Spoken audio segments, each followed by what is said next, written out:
back in the field again today. It's been about a week and a half since we seeded the alfalfa, and we had a bunch of rain after that. We seeded the alfalfa in one video there on a Saturday evening, came back to harrow it on a Sunday, and I got half done harrowing, and I got completely rained out, 2 inches of rain, and yeah, that shut me down. We've had a few rains since then to keep us out of the field, but you know, it's June 21st today, I believe, so, or 22nd or 23rd, I don't even know. We just gotta get the seed out there, so we're putting the millet on today. We borrowed the Valmar, and we're floating this stuff on. And yeah, so far so good. There's some wet spots we're going around. A few of the wet spots I can just plow through, but we're getting the seed on there. So I'm just adding the last 2 extra bags I had, and we'll get this piece wrapped up. And then I'll come back later today or tomorrow, and we'll get it harrowed. And then that'll probably get us to Friday, and there's more rain in the forecast for the weekend. So the last thing that has to happen to this field is we got to roll it, especially along the tree line. There's some rocks. You know, it's going to be a hay field. We don't want rocks with this vine. We got to squish those rocks down, but it just needs to dry up more yet before we do that. The land roller will make a big mess in here. So we'll be rolling standing crop. Hopefully, you know, that side of the alfalfa will be a 50 tall. Here the millet, same thing, and we'll get it rolled and squish them in. But yeah, I'm gonna get back to it. Thanks for the coffee, dear. We got the millet on yesterday, and now I'm just harrowing it in. The neighbors have borrowed a set of harrows. Thank you, Dan and Josh, for that. And yeah, we're just scratching in that millet seed and hoping it's gonna grow. It is a nice day today, but we got 2 days of rain coming, so yeah, it's a good thing we got this up on when we did.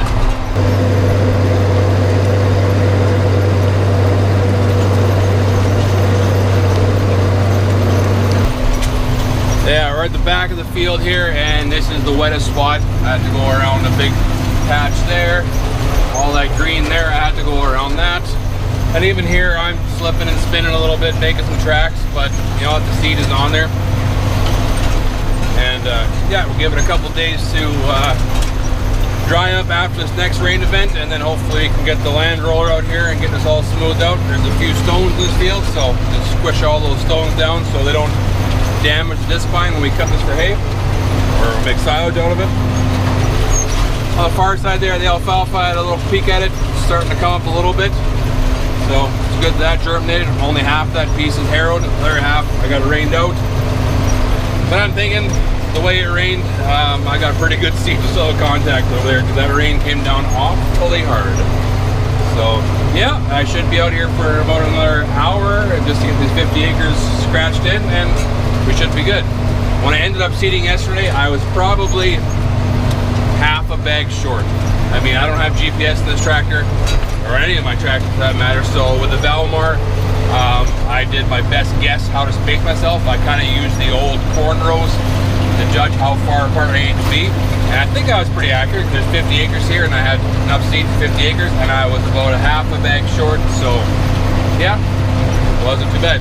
Only problem is that little bit I missed is right up by the road, so all the neighbors will drive by and see this big patch that Richter didn't seed and be, hey, what's that guy doing over there? Can't be perfect.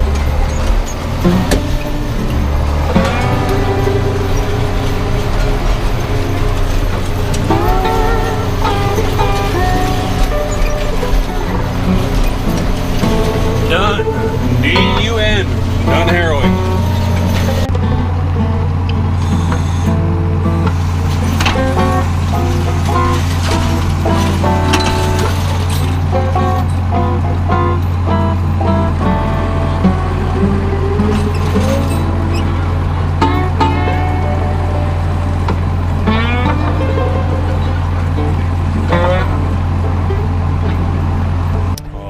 Folks, we even got a little treasure out here in the field. That sucker's wedged on there, stuck in that chain link. There you go. That would have really sucked if that went through a tire, but got caught up here in the harrows, so cool. Nice 5-point. Yeah, wonder where the other side is. I know when I checked this field first thing in spring, way over there I found a shed similar to this right in front of the driveway of my good buddy Mike who lives there, avid hunter, and I said, man, there was a nice buck about 100 yards from your driveway. Cool. How's it going, everybody? So, finishing off this field here, you saw me seeding it and harrowing it. Now today we are land rolling. So got the land roller picked up yesterday from Harrowing in Steinbach. We just rent this unit. That's a 51-foot Excel land roller, I do believe 51 feet. And yeah, got hooked up to 7810, and I just started here maybe half an hour ago, did an outside round, and oh boy, about pooed my pants. I just about got this guy stuck, so gonna have to try and avoid those wet spots. It's too bad because that wet spot along the bush is where most of the rocks are, so yeah, we'll see. But yeah, on the millet side right now, and we're gonna have a look here in a little bit, but the millet is up, it's coming, it's there. And on the far side, the alfalfa and the rye is coming up nicely too. So yeah, we're gonna just do our rounds here and get this stuff all rolled. Again, I'm in the field and there's a chance of rain. There's always a chance of rain this year. On Monday, we had a forecast that was clear, like sunshine right through and through, and I know everyone around here went crazy and started cutting hay like mad because it's just time to cut hay. And boom, Monday afternoon, all of a sudden rain Wednesday, rain Thursday. So far we've kind of avoided most of those big rains. And that's kind of been the story here the last 2 weeks, is we've had some rain, but we've avoided the big rains. Some places, like last weekend, about an hour south here, got 4 inches. And that whole weekend we got 1.25 inches. So didn't need 1.25 inches, but we sure didn't need 4. So if you're in the area that got hit by 4 inches of rain, I feel for you. That's a tough one to deal with. But on another little note here too, I just wanted to bring us up to speed on what we announced kind of in our last video, or 2 videos ago, that we'd be nominated for the Outstanding Young Farmer Award for Manitoba. So yeah, we went to Brandon June 15th and 16th, and it was a real nice event. We got to meet their nominees. We got to meet all the sponsors involved in the OYF program. Lots of alumni. OYF is huge on alumni. So when you're in this program, you come back year after year, and just when you get in that room, you know, with our nominees and all of your alumni, you can just feel the wisdom in that room, right? There's a lot of like-minded people in there, and it was just a real fun event. So the first night we met with everybody, had a really, really good supper at a local restaurant. I can't quite remember the name now. I will later, but the food was amazing. A restaurant with all local food, really well presented, and just delicious food. And I love a good meal. They brought out charcuterie boards. I am a huge charcuterie board guy, so that was lots of fun. And just going through a bit of a crappy spot here. Gotta pay attention when I get stuck. That middle roller, if it stops moving, that's when we get into trouble. So yeah, back to the OYF. So yes, went and did that, and then on the Thursday morning we did our interview. So what they do is they interview you, ask you a bunch of questions about your farm, your operation, your involvement in ag, your involvement in the community, and oh boy, sorry, just having to pay attention to that wet spot. And did our presentation, and then after our presentation, we kind of just joined in on the OYF annual general meeting, and they brought some speakers there talking about succession planning. You know, we're not there yet, but it's in the back of our minds that, hey, at one point in time, we're going to have to do some succession planning. And then the day kind of culminated with a lunch. Lots of alumni came for the lunch, and we got to sit with the ag minister for Manitoba. And it was just a very nice lunch. And then the winner from last year, Andre Stepler, he gave his presentation that he went on to give at Nationals. So we kind of got to see a taste of what a national presentation looks like. And then we got up there and did our presentation.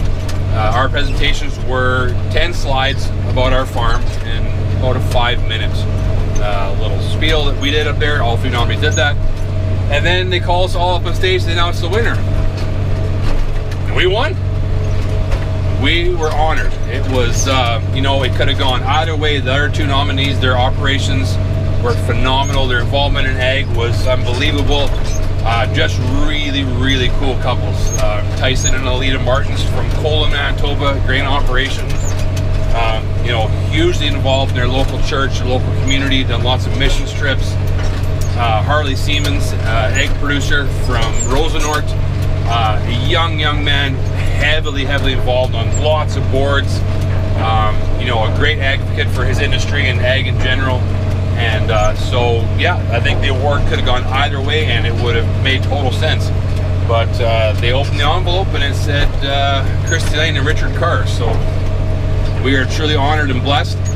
And yeah, so now what's going to happen is come November, we're going to head off to Saskatoon, where we are going to partake in the OAF National Awards Conference. I'm not quite sure what I'm going to call it, but there'll be a winner from BC, Alberta, Saskatchewan, Manitoba, Ontario, Quebec, and I'm not sure if the Maritimes are all together, but I think there's going to be 7 or 8 other nominees there, and that's going to be a lot of fun.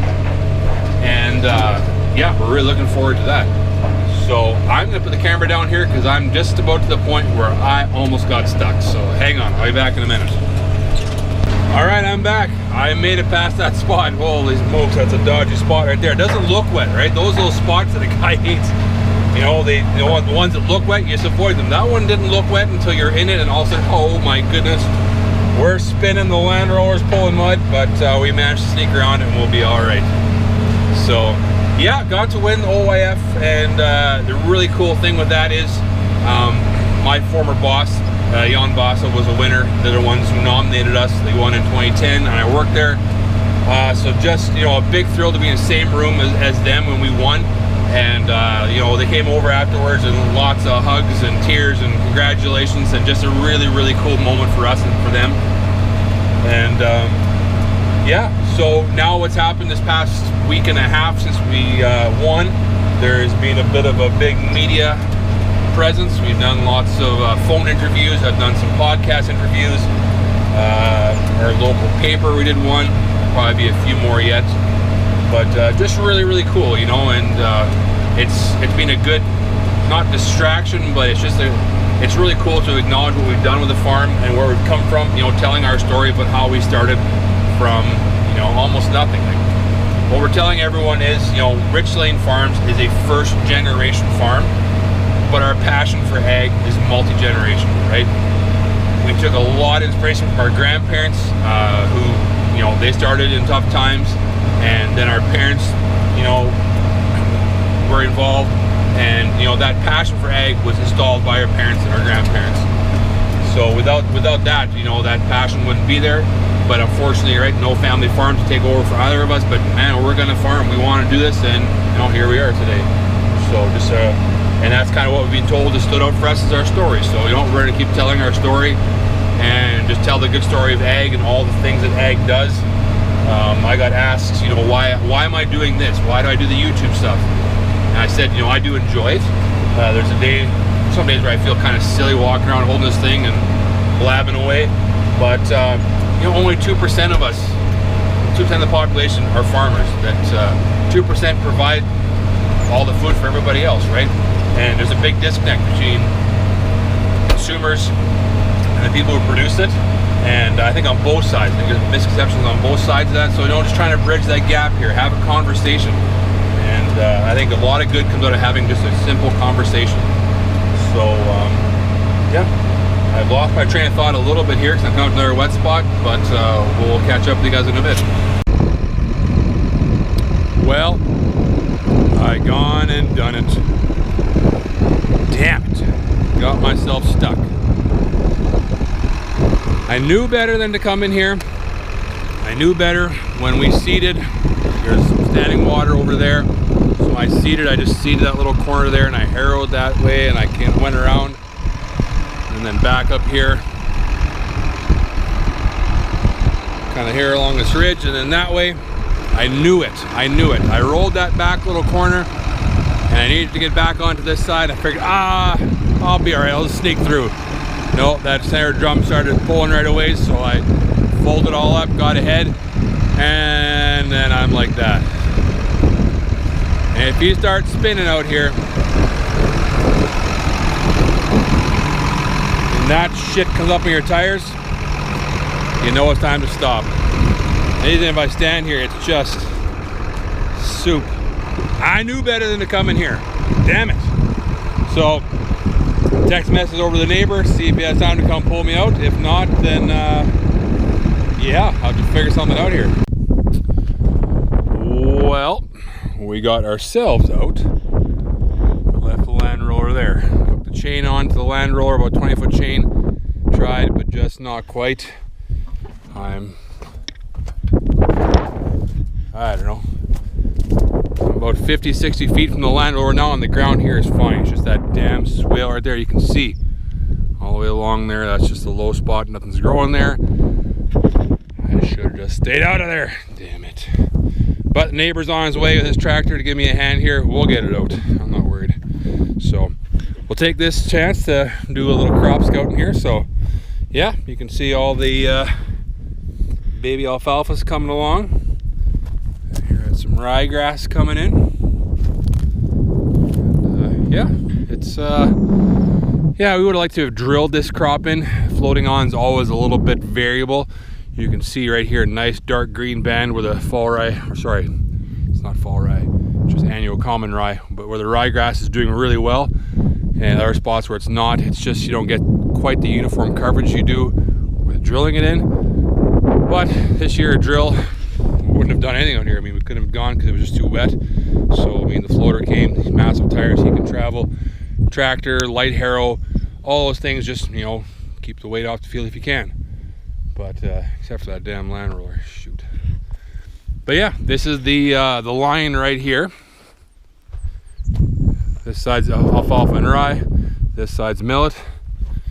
And yeah, you can just see, oh, the little Japanese millets starting to poke up everywhere. So yeah, that's I don't know, Thursday. That's 8 days since we seeded it. So it's got all the moisture in the world at once, lots of nutrients from all this manure on top, so should be a good crop out here, I'm hoping. Didn't want to film the pulling part just in case things went hairy, but yeah, we got her out.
Done. That took 2 days. I got a half-inch of rain yesterday, so that kept me out of the field. And even today I came back and oh, the wet spots are wet. I got stuck again. At least this time I managed to pull myself out. It took multiple tries and a long chain, but I got myself out. But anyways, this field's done. Let it grow. The next time I'll be back here is to hopefully be wrapping some bales. So that's going to wrap it up for today's video, folks. I hope you enjoyed tagging along as I battled this mud and got this field harrowed and seeded and rolled. We'll see you next time.